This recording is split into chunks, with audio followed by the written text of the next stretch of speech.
Nela menarik tangan ibunya, mengajaknya untuk pergi. Ibunya tak bergeming. Dia melihat Aisyah dengan penuh kemarahan. Saya tidak sedang bicara denganmu. Kenapa kamu ikut campur? Aisyah tersenyum. Saya ikut campur karena Anda sedang membicarakan saya juga. Apa maksudmu? Saya adalah si istri sah, yang Anda katakan tadi. Ibu Nurul tampak kaget. Begitu juga dengan Nurul dan kakaknya. Jika tak tahu menahu apa yang sebenarnya terjadi, lebih baik Anda jangan sok tahu. Dan berkoar-koar seolah tahu semuanya. Saya mengerti perasaan Anda. Sebagai seorang ibu Anda pasti sakit hati karena putri Anda tidak jadi dinikahi. Namun sebagai seorang yang beriman Anda seharusnya juga tahu jika jodoh sudah Allah yang menentukan. Ustadz Zaidan bukan jodoh putri Anda. Sadari itu. Dan alih-alih menyalahkan, mencari tahu kejelekan dan membuka aib seseorang lalu mengatakan di hadapan banyak orang dengan maksud ingin membuatnya malu, lebih baik kalian introspeksi diri saja dulu. Sebelum mencari kesalahan orang lain lebih baik lihatlah diri sendiri dulu. Karena bisa jadi kesalahan dan kekurangan kalianlah yang lebih banyak. Sebuah kekurangan yang membuat Ustadz Zaidan lebih mantap memilih wanita yang menurut Anda buruk itu dibandingkan putri Anda. Ibu Nurul terdiam. Dia langsung salah tingkah. Sementara Nurul hanya semakin menundukkan kepalanya saja. Zaidan dan Zain tersenyum melihat Aisyah yang membalikkan situasi. Aisyah melihat Anita. Berhentilah menangis. Tersenyumlah karena ketika kamu dicela, dihina dan direndahkan oleh orang lain, janganlah bersedih. Sesungguhnya orang itu sedang berbuat baik padamu dari dua sisi. Pertama, dia sedang menghadiahkan kebaikannya padamu. Aisyah melihat Nurul dan ibunya sambil tersenyum. Kedua, karena celaan dan hinaan yang kamu terima Allah menghapuskan dosa-dosamu. Aisyah kembali melihat Anita. Ibu Nurul tampak sangat marah. Dia tak terima dengan semua perkataan Aisyah namun dia tak bisa mengatakan apapun lagi. Beruntung Nela menarik tangannya lagi mengajaknya pergi. Akhirnya dia dan kedua anaknya bisa pergi dari sana dengan setengah terburu-buru karena tak kuat menahan malu. Zaidan melirik Anita sekilas. Melihat calon istrinya itu masih terisak menangis. Dia tak bisa berbuat banyak selain menunduk merasa bersalah. Anita mencoba menghentikan tangisnya. Dia menyeka air matanya membelakangi Zaidan dan adiknya. Terima kasih Aisyah. Anita mencoba untuk tersenyum sambil melihat Aisyah juga kedua kakaknya. Aisyah mengangguk juga sambil tersenyum dan mengelus lengan sahabatnya. Aku harus pergi, ucap Anita sambil membalikkan badannya menuju mobil.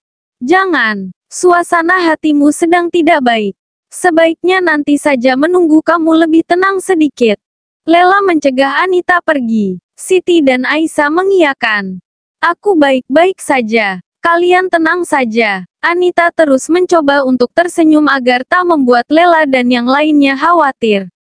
Anita lantas mengucapkan salam lalu memasuki mobilnya. Tak lama dia melajukan kendaraannya meninggalkan pondok. Begitu juga dengan Zaidan dan adiknya. Mereka juga memasuki mobil dan segera pergi dari sana setelah berpamitan pada Aisyah dan yang lainnya. Beberapa saat kemudian, Zain sesekali melirik Zaidan sambil tersenyum-senyum sendiri. Sementara yang dilirik fokus menyetir dengan serius. Zain melihat jam tangannya, lalu menguap dan melirik kakaknya sekali lagi. Kita akan terlambat. Biarkan saja, jawab Zaidan tanpa melihat adiknya. Fokus menyetir sambil melihat mobil di depannya. Lia, biarkan saja. Lagi pula siapa yang peduli dengan kemarahan Kak Amira? Yang terpenting sekarang kan keselamatan calon kakak iparku. Zain menunjuk mobil di depannya. Mobil yang sedari tadi diikuti oleh kakaknya. Mobil yang melaju dengan pelan sehingga mau tak mau mobil mereka pun ikut melaju dengan pelan. Zaidan tak bergeming. Tenang saja. Aku akan membela abang jika Kak Amira marah karena kita datang terlambat.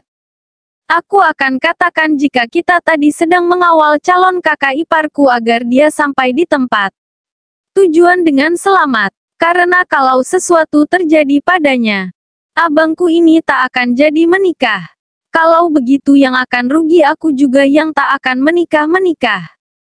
Ucap Zain panjang lebar. Zaidan melirik adiknya sekilas. Kamu baru lulus. Apa sudah memikirkan untuk menikah? Apa salahnya? Umurku sudah 25 tahun. Usia yang ideal untuk membangun rumah tangga. Apa sudah ada wanita yang menarik hatimu? Zain terdiam. Dia terlihat sedang mengingat sesuatu. Di antara para bidadari tadi, apa ada yang masih single?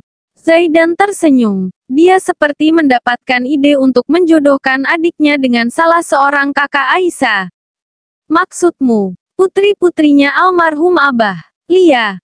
Selain Soliha aku juga yakin jika mereka sangat cantik.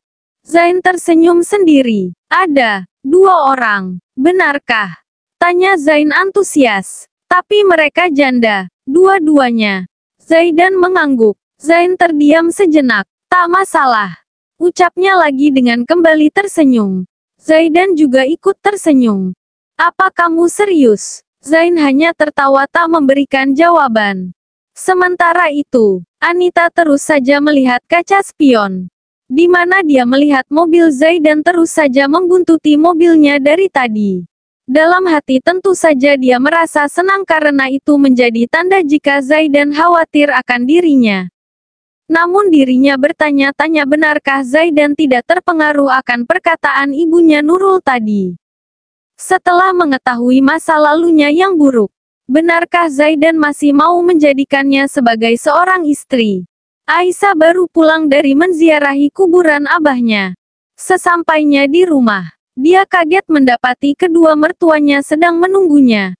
Aisyah langsung disambut bahagia oleh sang ibu mertua. Suamimu menelepon kami, memberitahu jika kamu akan di sini selama dia ikut seminar di luar kota. Itu bagus sekali nak. Memang wanita hamil muda sepertimu tidak boleh tinggal sendirian di rumah. Harus ada orang yang menjaga dan merawatmu. Sebenarnya ibu ingin sekali mengajakmu ke rumah. Tapi mungkin kamu akan merasa lebih nyaman tinggal di sini bersama Umi dan saudari-saudarimu. Kamu tidak akan kesepian di sini. Tidak ibu, aku juga nyaman tinggal di rumah ibu. Tentu saja aku akan menginap di sana juga nanti. Sang mertua terlihat senang.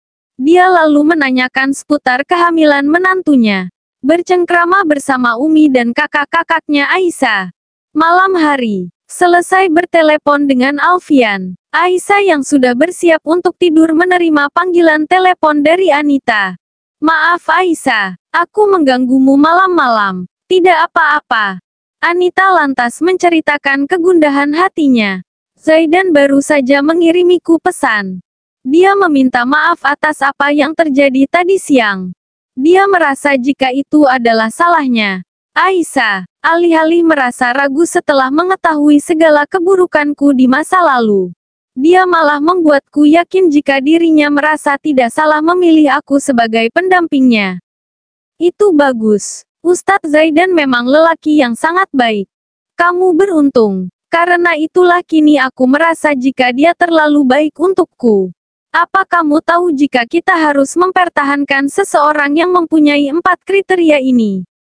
Pertama, orang yang telah mengetahui sisi burukmu namun tidak pergi meninggalkanmu. Kedua, orang yang memahami keadaanmu meskipun kamu tidak memberitahu. Ketiga, orang yang percaya penuh padamu meskipun kamu tidak percaya diri saat itu. Keempat, orang yang tidak ikut membencimu di saat semua orang sangat membencimu.